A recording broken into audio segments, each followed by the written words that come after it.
University of Pittsburgh, they were doing a study where they were taking the scalps of 5-month-old aborted babies and they were grafting them onto lab rats and lab mice to see how much longer they could keep them growing for. And you can actually see the photographs in the published study of little baby scalps grafted onto the backs of lab rats, growing little baby hairs. Those would have been the little hairs growing on the heads of little infants in Pittsburgh if they hadn't been killed by abortion and then stitched onto lab rats for experimentation.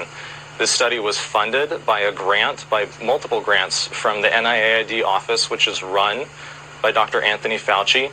And when I was undercover, Planned Parenthood abortion providers told me that they were the ones who were supplying the aborted baby body parts for experiments at the University of Pittsburgh. It's one of those stories we almost hesitated to do because it is so grotesque, but it seemed like in the public interest to tell the truth about what's happening. Has Fauci Absolutely accounted for this?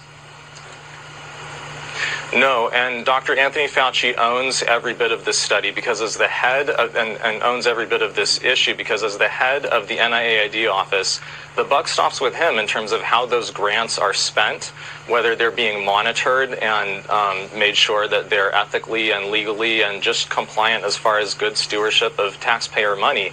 The fact that they were using scalps from 5-month-old aborted babies, that means that the heads of those children probably needed to be intact in order to get the scalps, which is an indication that those are either partial birth abortion or even infants delivered alive and whole.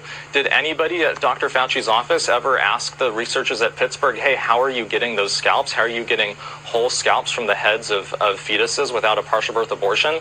I think that Dr. Fauci should be brought in front of the Senate or in front of the United States Congress and ask those questions directly about what his office did to make sure that these grants and that these barbaric experiments were in compliance with all the applicable federal laws and regulations for those federal taxpayer grants.